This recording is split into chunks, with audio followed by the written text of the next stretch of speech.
Arch Advocate podcast. We're going to be talking today about California. Now, this is something that hits very close to home for me, and I tend to get a little emotional the closer things are to my heart, and California is certainly close to my heart. California is a magical place. In fact, the name California, there's something about it.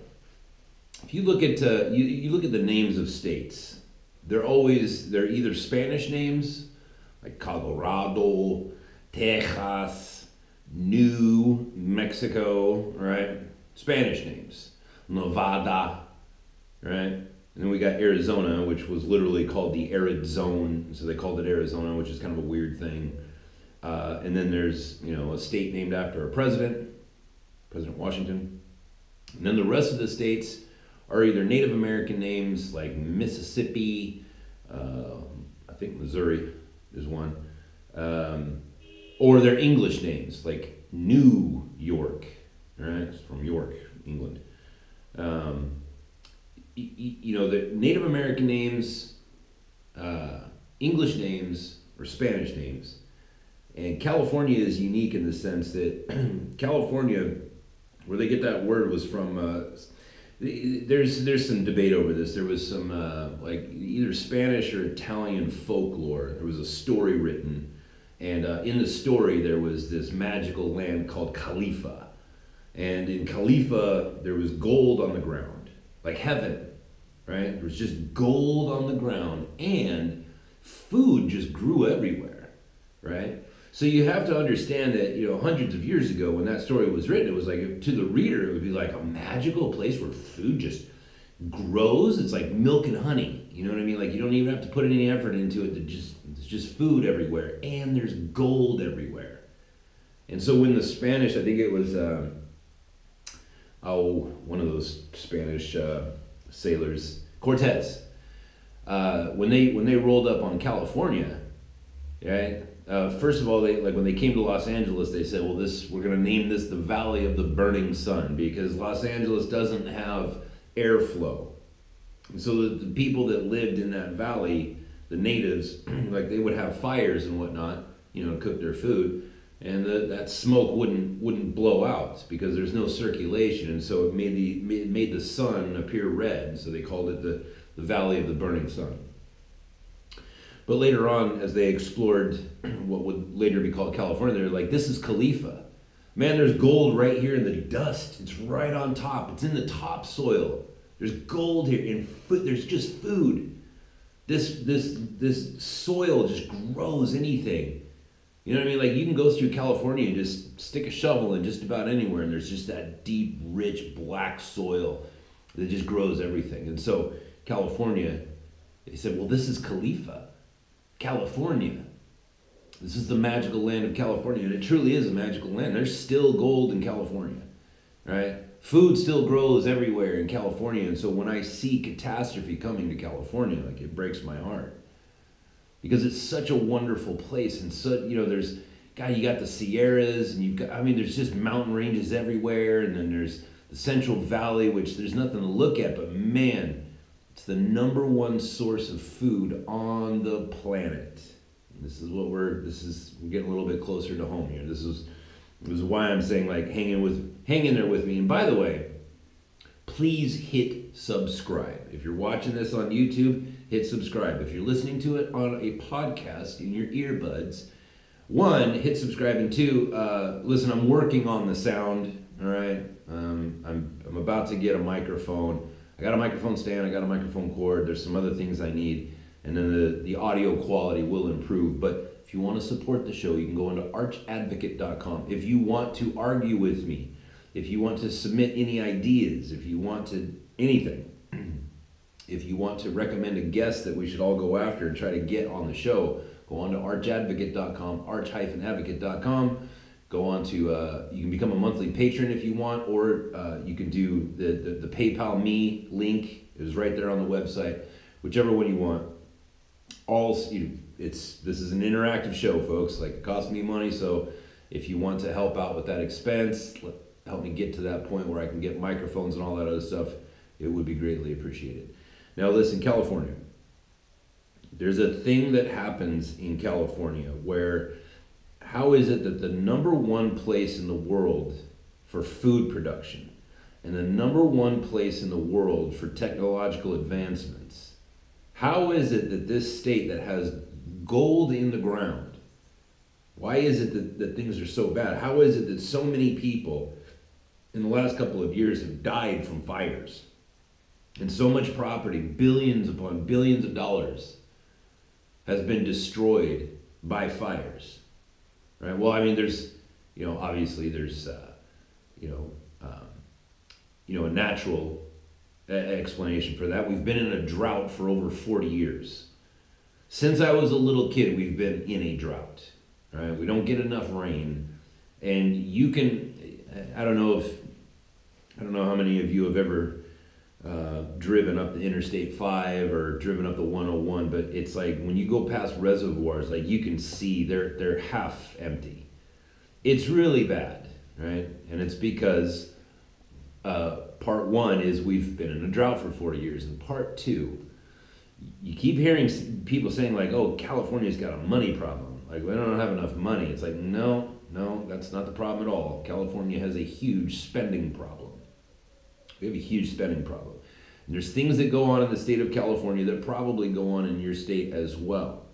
And the thing is that I'm a big fan of taking personal responsibility, right? Like we just saw in Arizona, that one lady senator, over a week after the election, has somehow magically come up with enough votes to override the other lady who did win, and the Republican lady conceded.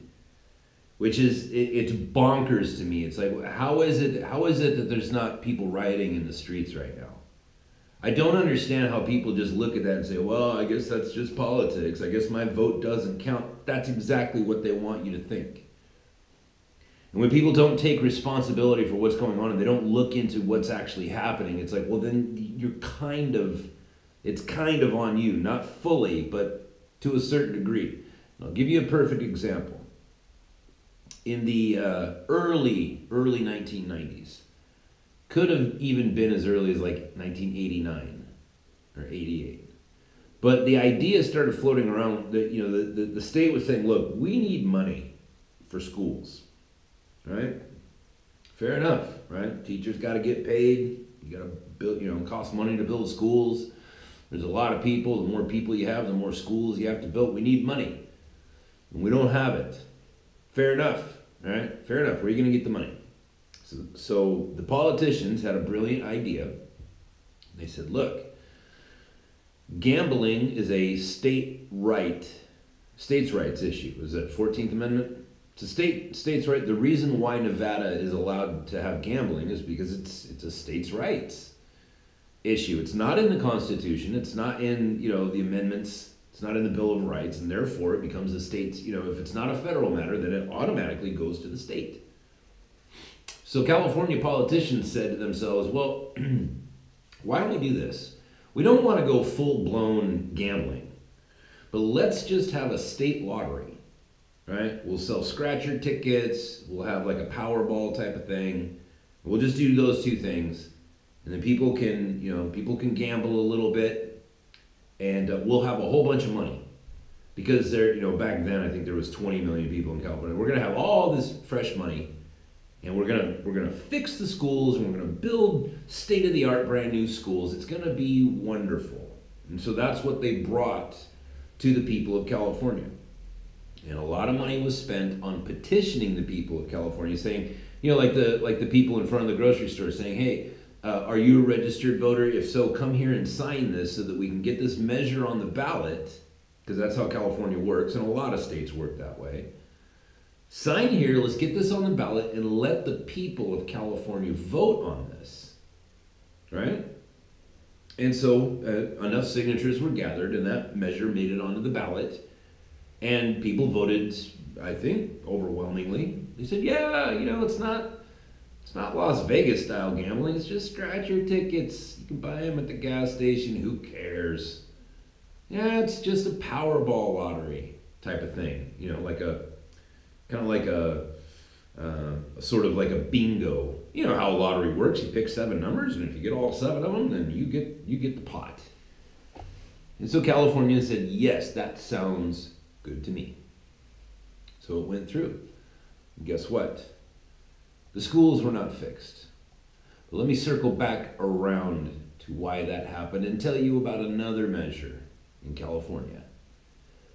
Now, believe it or not, with a state that's so full of interstates and other sorts of highways, we've got, in San Diego, there's Interstate 8 that goes all the way to the other side of, I want to say to Texas. Maybe not. No, maybe it just goes to Arizona. There's Interstate 8, Interstate 15, which goes all the way up to like Canada, and there's Interstate 5, which also goes to Canada. That's just in San Diego.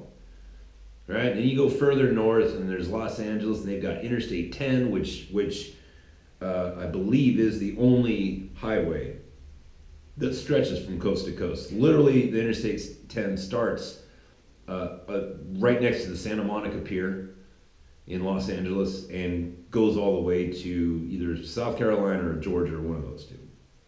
Huge, right? There's the 101. Which is a beautiful drive. Listen, like if you ever just want a vacation where you don't have to do anything, you don't even have to get out of your car, just take your family and drive up the 101. It'll take you several days, and it's gorgeous. It's just a beautiful highway. But despite the fact that we have so many highways, so much beauty to see, the fact is our roads in the wealthiest state in America, right? The seventh largest, something like the 7th largest economy in the world. Our roads are in shambles. And if you live in California, you know this, that you have to budget for the amount of tires that you're going to go through in a year.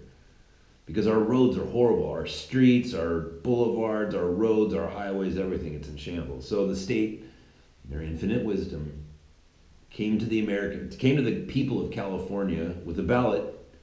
Said, hey, sign here. We want to get this measure on the ballot. Here's how it's going to work. We're going to put a smidge, just a little bit of a tax on your gasoline. Because we use a lot of gasoline, and we've got, at this point, it was like 30 million people. It's like, we've got tens of millions of people here that buy gas every day. We're just going to put a smidge of a tax. We're going to get all this money. Every time somebody pumps a gallon of gas, we're gonna get that little till.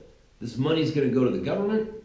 It's gonna go up to Sacramento, and the good folks in Sacramento are gonna spend that money on roads to fix them. And the people of California said, "Yeah, you know what? That sounds reasonable. I don't mind paying a little extra if we can have nice roads." And so everybody voted for it. And the roads didn't. So we passed it through, and the roads did not get fixed. Let me circle back around to that one again in just a little bit. At another point in history recently, probably, I don't know, 10 years ago or so, state of California said, look, we need money to pay for people to, help them quit smoking. And also, we kind of want to drive people away from the idea of smoking. So what we want to do is do this. We want to raise the tax on cigarettes. Now, what we're going to do with that money is we're going to have a call center for people that want to quit smoking and need counseling.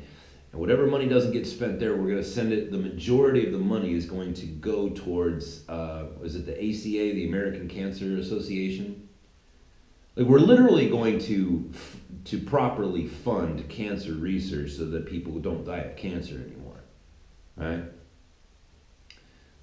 And the people, particularly smokers, right? Because anybody who smokes, if you ask them to be honest, it's like, are you happy to be a smoker? Like, is this something that you're proud of? Like, if you could just wave a magic wand and never think about cigarettes again, you mean to tell me you keep smoking cigarettes? No, you won't.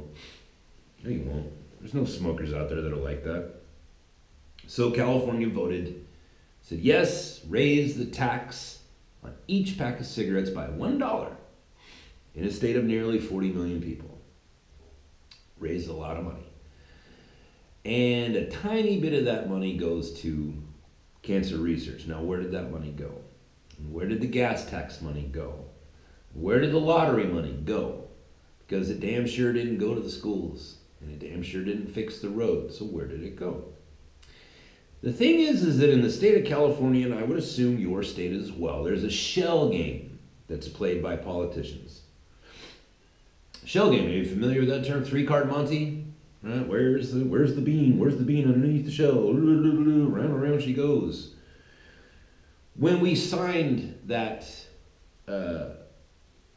petition to create the lottery, way down in the fine print on the back of that petition, it said this money is going to go into what's called the general fund. Right? And to my knowledge, every state has a general fund.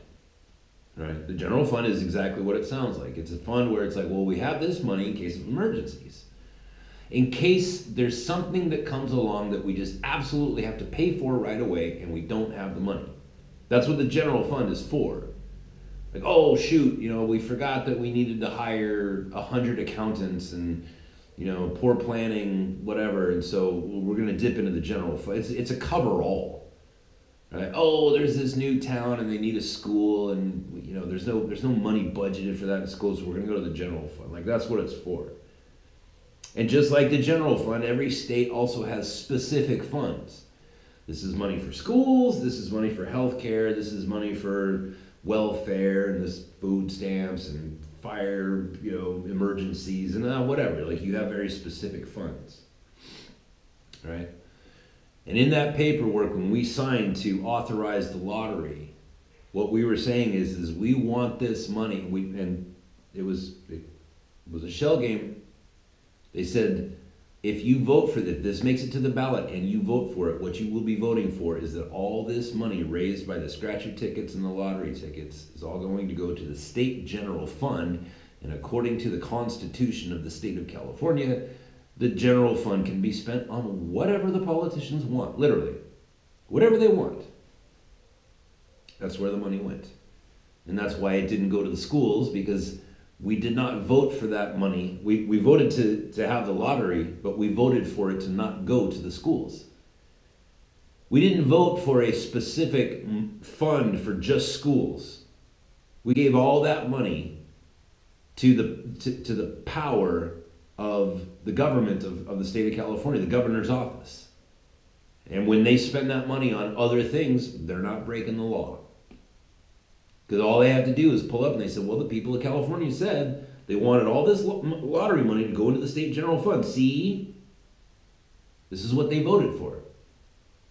Now moving on to the gas tax, right? How hard would it have been to just say, hey, this money that we raised from the gas tax, this is all going to go into this specific fix the damn roads fund. Because that's what the people of California were sold on. Hey, listen, we're going to raise the tax on your gas just a smidge. You won't even notice it. And this money is going to go to fix the roads. And so people, in their infinite ability to trust their fellow man and our infinite capacity for gullibility, we said, okay, that sounds good. I'll do that. I'll give you a half a penny per gallon of gas I put. If it's going to fix the roads, man, think of the children. If it's going to fix the roads, man, I'll do it. And when we voted for that gas tax, what we actually voted for, what was on the fine print of that ballot measure, that this money will go to the general fund. Not a specific fund called the Fix the Damn Roads Fund. Not a specific fund called Build More Schools and Fix the Ones We've Got Fund. It went to a general fund, and the people of California voted that way, unbeknownst to them. Unbeknownst to them, because they don't stop and ask questions like, okay, well, if you do get this money, where's it going to go? How are you going to warehouse all of this money? Nobody ever asks that. No one ever asks that question like, okay, we'll give you the money. We will legalize gambling. And yes, there's going to be lives that are devastated by this, because sometimes gambling gets a hold of people and they go crazy. But you know what? We're going to do that. We're going to let you have this money because, by golly, Think of the children, man. We need schools. They don't ask, like, where, so once you get this money, where are you going to keep it?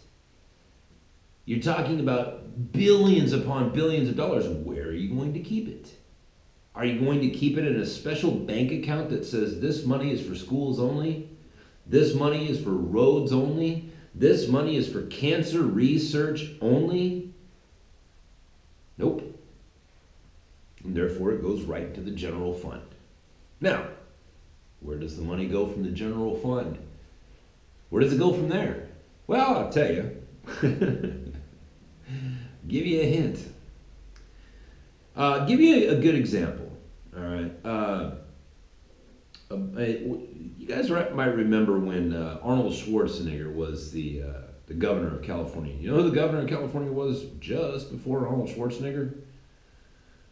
It's a guy by the name of Gray Davis, who was single-handedly responsible for the largest futures price increase, futures hike in natural gas in recorded history. Gray Davis, in fact, that's why he got ousted, but surprisingly, he didn't go to jail. It's actually not surprising. And Enron was involved. What happened was Gray Davis obligated the people of California contractually to buy natural gas, I believe from Enron, and it caused the price of natural gas to skyrocket to such a degree that like the government had to come in and like shut that market down. It was really bad. Right? So now the people of California pay an exceptionally high price for natural gas because they're contractually obligated. I don't know if they still are, but here's another example. We have a bullet train. It's called the bullet train to nowhere, right? So Moonbeam, Governor Moonbeam, Jerry Brown, who again, he was already governor of California once, and nobody liked him. And then he came back and ran again and won. And I don't know how this happened. But Jerry Brown comes out and he says, hey, listen, we need to build an affordable, fast-moving train, a bullet train that goes from Los Angeles to San Francisco. Because the fact is like we've got people, there's people who work in Los Angeles and they live 3 and 4 hours away.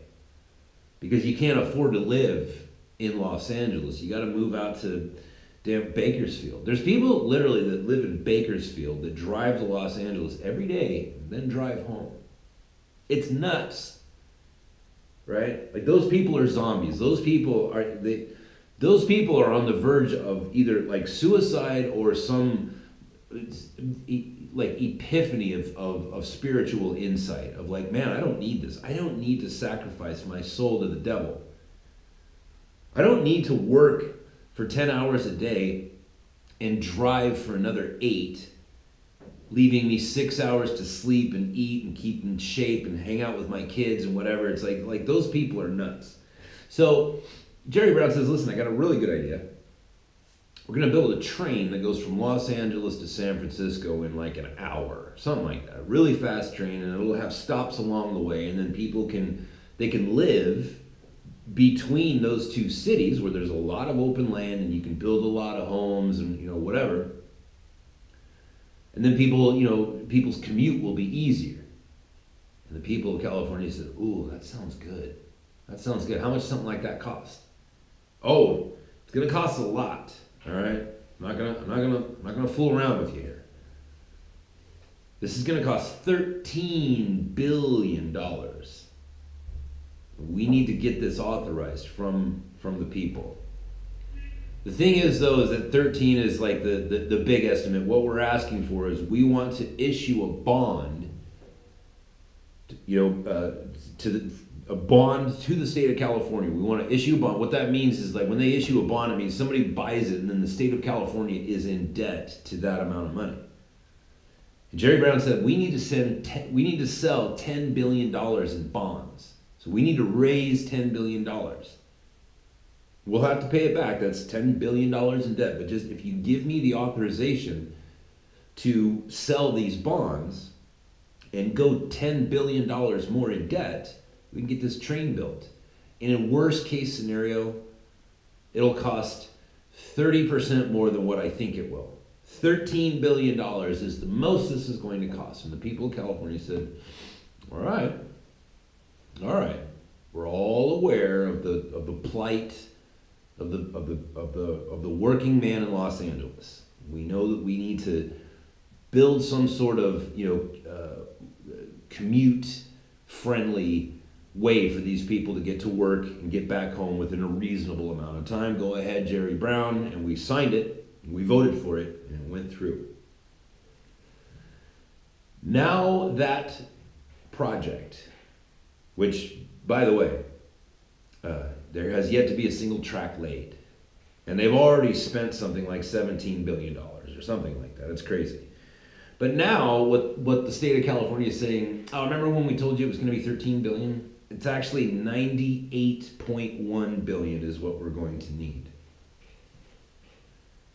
This is going to cost us nearly 10 times the amount of money that I told you just 2 years ago. And we've already spent billions of dollars and not a single track has been laid. Do you understand what I'm saying? That's just that part. That's just to give you an idea of the effery. The F-U blah blah E-R-Y. You get what I'm saying? It's political shell gaming. And because there's 40 million people in California, it's like nobody will ever stand up to these people and say, listen, okay, all right, you're screwing all of us and you have to go. We can't afford this. You're talking about blowing $98 billion, and just 2 years ago it was $10 billion on the outside, with the outside of it being 13. Now it's nearly 10 times that. This is what California is up against. This is what Khalifa, the magical land where there's gold in the ground and food grows everywhere, that's what's going on in California. Now on to the fires. Now, obviously, we're in a drought and things get dry. There's a pine beetle problem. All right, so let me just explain this really quick. For the last, 30 years, 25, 30 years, there's been a pine beetle problem. So pine beetles, they get into pine trees and they burrow in, and that's where they get their food. And if there's enough water, then there becomes a balance between the pine trees and the pine beetle. That if the tree is watered enough, that most of the sap from that pine tree is going to kill a lot of those beetles, right? Now the beetles, they help in the growing of pine trees, but if you get too many of them, if that tree is so dry that it can't produce enough sap to kill all the beetles, or to kill a lot of the beetles, and you're going to have too many beetles, and you're going to have trees that are aerated by pine beetles eating through them, and they're going to become very dry, and then it's just like a big tinderbox. Now that's been happening. So the reason why when we get fires it's so severe is because our trees are bone dry and they light on fire really quick. However, there's a problem with the water in California, and it's not just due to the drought. It's due to environmentalists, right? You might be sitting there thinking this doesn't affect you. I can assure you nothing could be further from the truth. If you eat food, then California matters to you, because there is no place on earth that produces as much food as the Central Valley of California. You're going to eat something today that came from California. Your food comes from there, and if the food stops coming from there, then you will stop having food. It's that simple. You can go on right now. You can go on to Google Images and just type in, the Central Valley of California avocado fields. I'm sorry, not avocado fields, almond fields. You can see pictures of, for miles, rows and rows and rows and rows from the Central Valley of California, where almond trees have been uprooted and tipped on their side and left there in rank and file fashion. Just thousands, tens of thousands of acres of food that was growing. And you see all of a sudden there's just these trees that have just been uprooted and laid on their side. Well, why did this happen? Right? Keep in mind that may sound like something like, oh, that's interesting. No, that's a threat to your survival. When healthy, strong, food-producing trees have been torn up on purpose with machines and laid on their side to kill them, like that's your food that is no longer growing and won't grow. You know how long it takes to grow a tree? It's a long time. Now, why did this happen? Well, the short answer is because the water got too expensive for the farmers. The water got too expensive. So the farmers were unable to grow your food because they were unable to afford water for your food.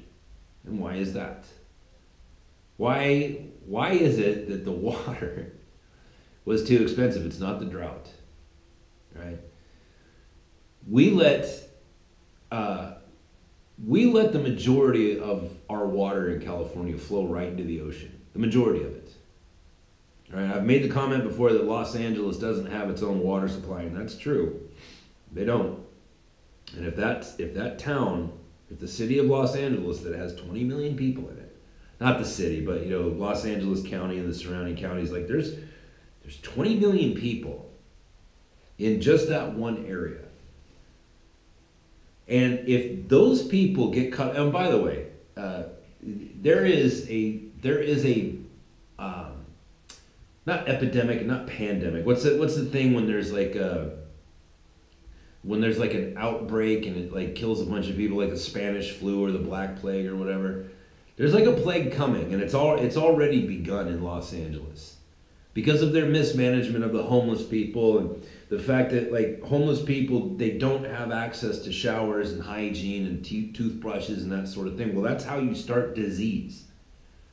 I've told you this before, the most important job in the world, like the most important person in the world, because everybody believes that their occupation is the most important. The surgeon thinks they're the most important, and the auto mechanic justifiably thinks that he's the most important, and this guy and that lady and this guy, everybody thinks that their job is the most important. It's not. The most important job in the world is the plumber. That is the most important job on the planet. And the reason for that is because without plumbers, then you're not able to evacuate your waste and dispose of it, to flush it away from you. The reason that's important is because like all those diseases that I just mentioned a minute ago, bubonic plague, black plague, Spanish flu, all that stuff, almost every catastrophe that's ever happened, like biologically in mankind's history, it all stemmed from one thing: filth. That's where it comes from. People for time in memoriam have just lived in their own filth because they didn't understand, like, oh, your shit and your piss and the shit and piss from your animals, like all that stuff, like that's where disease comes from. That's where it all starts. And if you lose the ability to get rid of your waste and to keep yourself clean from it, that's why, like, I think it was either the Black Plague or the bubonic, I want to say it was the bubonic plague. When that hit Europe, everybody was blaming the Jews because the Jews were the only people that weren't getting sick. Everybody was dying and singing "Ring Around the Rosies" and all that sort of thing, except for the Jews. And so they were looking at these like, oh, these Jewish people, they're mystical creatures, and they're the ones who brought this curse upon us. Damn those Jews! And then like from then on, it was like anti-Semitism was just running rampant. Well, the reason why was because Jews, for 3,500 years, have had hygiene laws. Like you have to wash your hands before you eat, and if you don't, then God's going to get you. Don't touch any blood, right? And the way that you slaughter your animals, it has to be done in a certain way, and then like whoever the butcher is, the butcher has to go through this, this cleansing ritual because blood is profane, right? When women were having their cycle, they would have like a place for the women to go because it was like, oh, bloody, we can't have blood Blood is offensive to God, so we need to have these women over there, right? You can say, well, that's barbaric. It's like, yeah, but you need to put yourself in those people's place. They didn't know. All they knew is that Moses said, that God said, don't touch blood, and don't touch anybody that has blood. Don't touch any dead animals. And if you're going to create a dead animal, there's a certain way I want you to do it. And the first thing is you gotta systematically drain their blood and all this other stuff and make sure that they're not in pain. All this other, anyways. Los Angeles has a massive and growing homeless population. These are people that share needles, right? So they're sticking their own blood into other people's blood and letting other people's blood get stuck into their veins. They're pissing and shitting all over themselves and right out in the streets, and then they're living in it. And as of this moment, I was just reading an article the other day, like there's I've heard this for years, that scientists were predicting, like, look, this problem is going to get worse because nobody's doing anything about it, therefore it is going to get worse, and when it hits a certain point, you're going to have hundreds of thousands of people who are pissing and shitting in the streets and living in it, and then that hot Los Angeles sun is going to come over and just bake it. And then there's going to be an epidemic. And that epidemic has already begun. Right? So just keep in mind, $98 billion bullet train that has yet to have a single track laid down. Right? Keep in mind all this money that's being raised by the state lottery that didn't fix our schools. It didn't go to the homeless population in Los Angeles either. And it didn't go to build pipelines of water. We have huge rivers in California. Northern California, once you get, like, if you look at California on a map, like, just go to San Francisco, right? Then just draw a line with your finger from San Francisco to the state of Nevada. All right? Everything north of that is green. It's green because there's just water everywhere. There's just rivers and lakes and all kinds of water. All right? You got the American River, you got the Sacramento River, and then you've got, there's a number of them up there. And instead of building a pipeline, and instead of building the infrastructures for dams in which to keep it, and to pumping that water straight into other reservoirs that have since gone down, right? Instead of doing that, Jerry Brown has been spending money on paying for the health care of people who are here illegally, and paying for the food and housing of people who are in our nation illegally. And every time somebody says, listen, government of California, you need to build a number of dams, and you need to build a number of pipelines for just water, for just fresh water. And every time somebody does that, what they do is they go down to their local college and they get a bunch of environmentalists to come out and say, oh, if you build this pipeline, you're gonna affect the freshwater smelt, and it might go extinct because you're piping its water out. And everybody says, oh no, we can't hurt the smelt. And so it doesn't get built. They bring out a chorus of virtue signalers who say, oh no, there's this little bug that lives in the water, and if you pipe this water out of here, it might go extinct, and then we won't have it anymore, and then you'll be the evil person who killed the dodo. You'll be the evil person who's responsible for the extinction of the black rhino. It's like, no, dude, our food isn't growing. Our food is no longer growing because the farmers don't have water. And they don't have water because it's too expensive. And the reason why it's too expensive is because of supply and demand. If you have very little supply and very high demand, your price goes up. It's another example of why California, like how California taxes the shit out of everything. People of America, like, you don't understand. Like, you can listen, if you want to sit around and talk shit about California, I'm with you. All right, you want to call it, the People's Republic of California, make communist jokes, do it all you want. I'll probably join you, but the fact is your food comes from there. Your food comes from there. California goes down, right? If the Central Valley of California doesn't have any water, then you don't have any food. It's that simple. So when Jerry Brown fails to build infrastructures, to authorize the expenditures, to build the infrastructure, to build the pipelines of water, right? So we're not talking about a potential environmental catastrophe here where the pipeline bursts and oil spreads out all over and the damn polar bears go extinct. No, talking about fresh water. A pipeline that pipes fresh water. Don't have it. Instead of those farmers getting water for free, which they should, right? Those people are growing your food. Those people, those farmers, have been keeping the nation fed for decades. Those people should have unrestricted access to water. But instead they're paying for it. And it's all by design. Jerry Brown's up there building a $100 billion train to no, it's literally called the train to nowhere. And this is the problem with California. And if you're sitting there in Oklahoma, you're sitting there in Missouri, right? You're sitting there in South Dakota thinking, well, it doesn't have anything to do with me. Yes, it does. Go look in your refrigerator. See those green leafy things? That's California. And it's yours. And here's another, listen, it's gotten so bad that even the politicians in California are talking about, oh, well, we need to break into 2 states or 6 states, or we need to become our own nation and, secede from the union. It's like, okay, anybody who's studied political science to any degree knows that's impossible.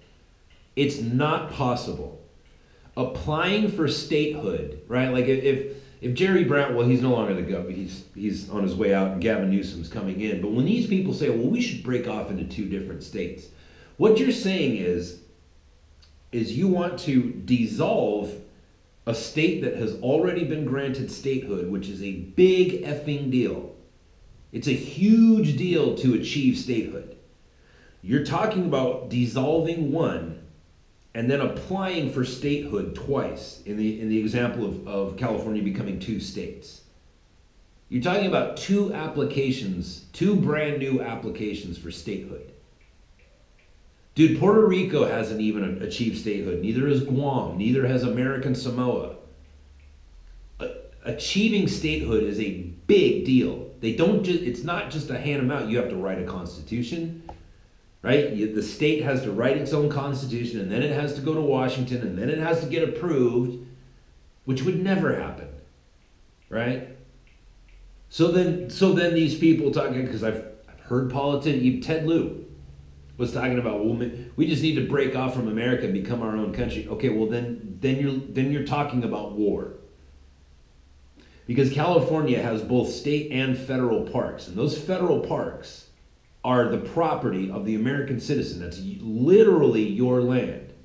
This land is your land, this land is my land. Remember that? That's actually real. That's your land. And so when these politicians speak such nonsense, it's like, I don't think you understand here.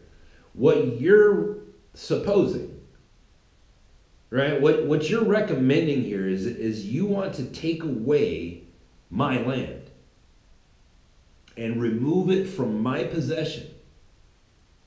Property ownership is a spiritual concept. It's deep in the heart of the American. And you're talking about you want to take my land? I will come and fight you with guns. You cannot take this. This is the whole thing. This is the whole American experiment. You're talking about you forcibly taking my land through the usage of the law? No, I'll fight you. And do you want to know how you can rest assured that we will come and fight you if you try that? That's what the Civil War was about. So, oh no, Pete, it was about slavery. Well, that was the catalyst, but what it really was, so the North said to the South, like, okay, we got to do away with slavery. And the South said, okay, well, we don't want to do that, so I tell you what, we're just going to become our own country.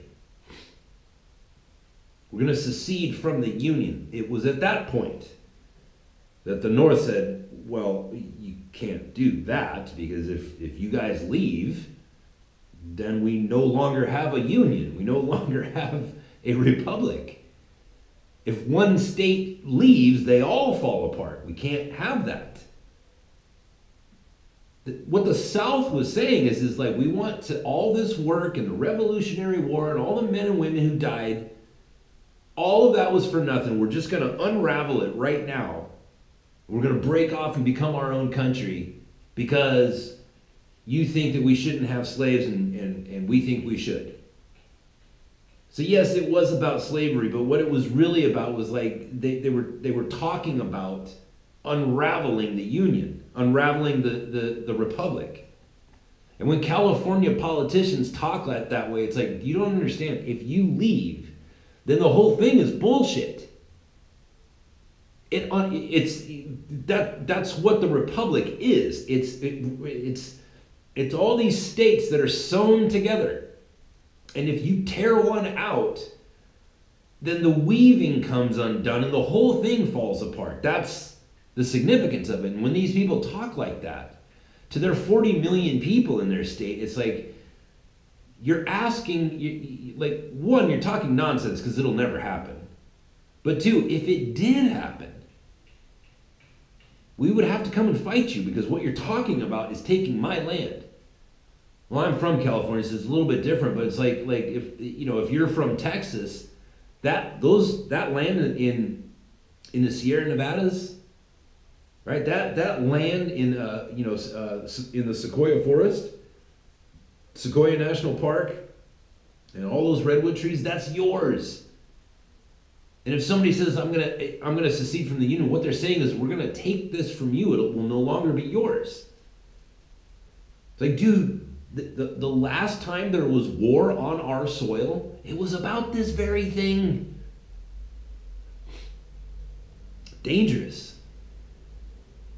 And so now California, in their infinite stupidity and their shell game, it's the same thing with like the Forestry Service and the water. Why isn't there enough water? Why isn't there more availability of water? Why is everything so dry?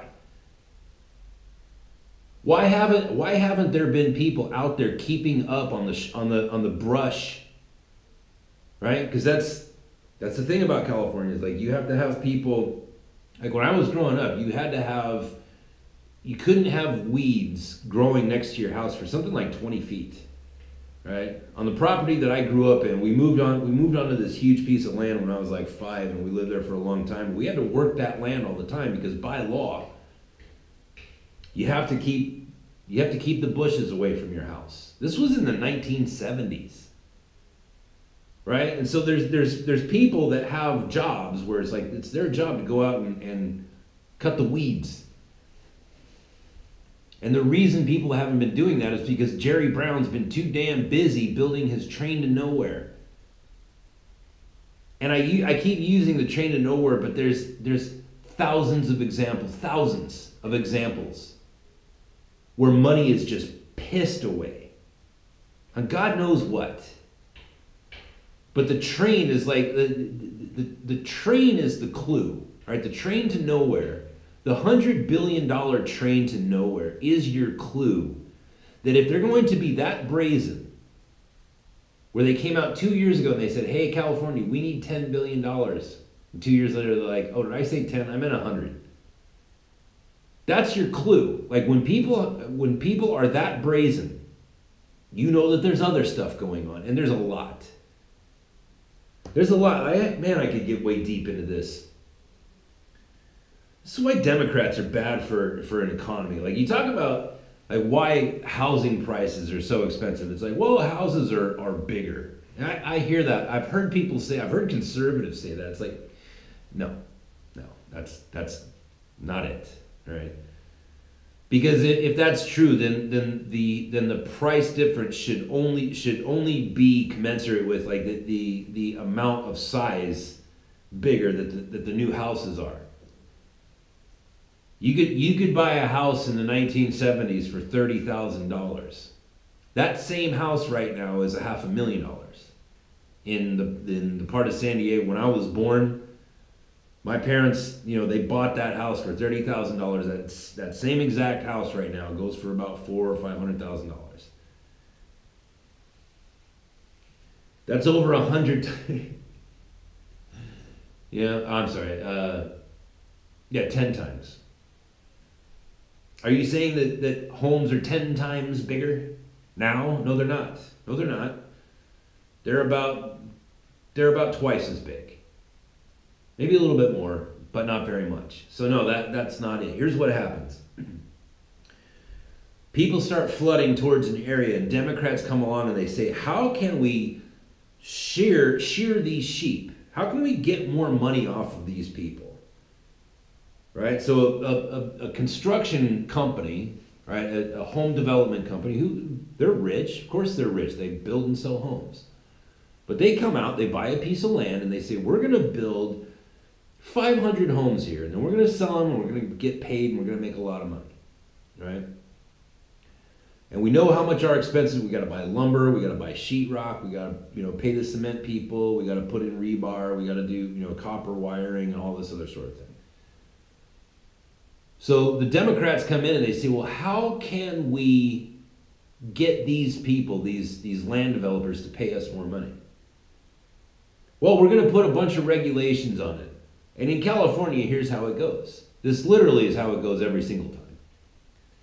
So the developers, they buy the land, they get their building permits, right?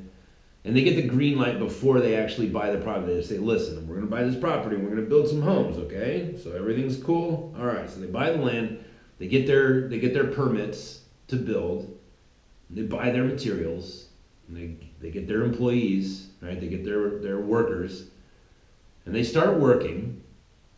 And then what'll happen is somebody from the city will come out and inspect, and miraculously they'll find a rock that looks like it's been burnt.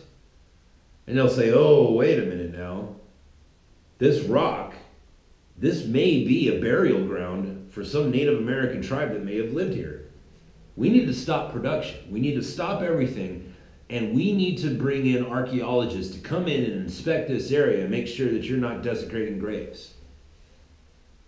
And you're going to pay for it all. Right? So now what happens is the archaeologists come out. The developers have to pay all this money to have the land surveyed again by the archaeologists. Right, and then they go home, and so now the home builder has to factor in all of that extra expense into those homes.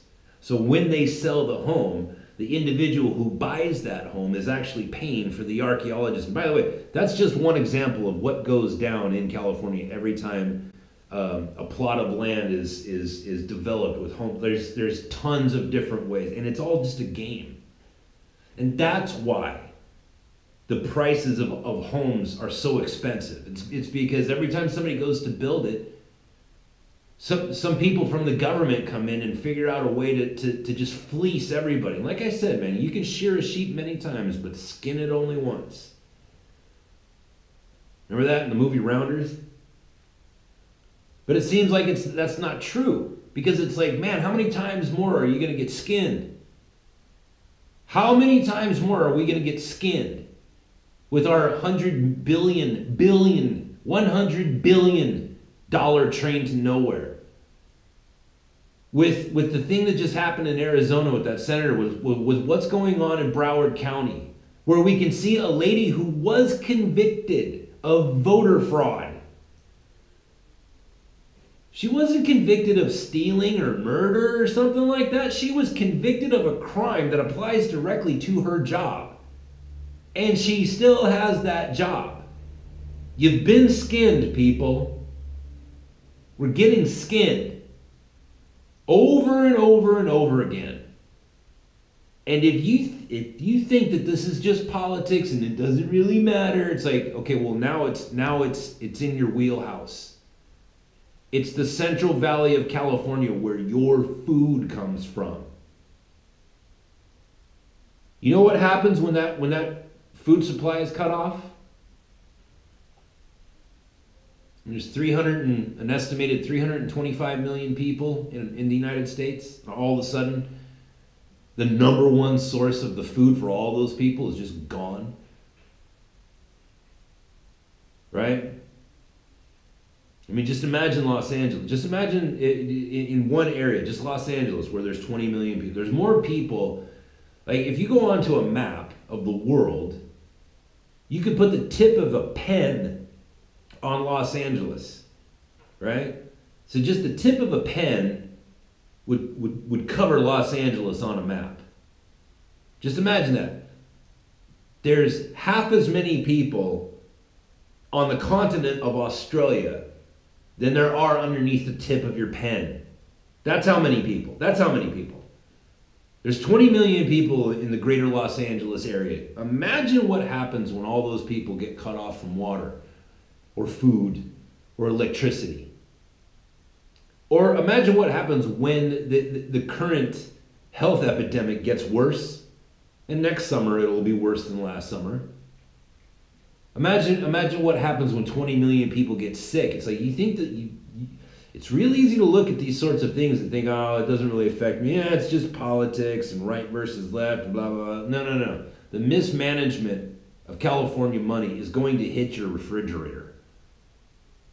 It's going to affect your ability to feed your children. It will, if it does not get fixed.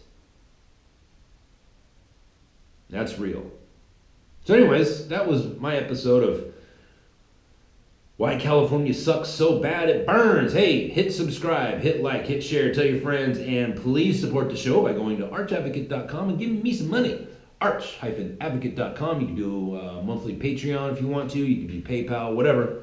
And of course, we are still awaiting the arrival of little baby Ryland. So maybe I'll talk to you tomorrow. Maybe I won't. Who knows?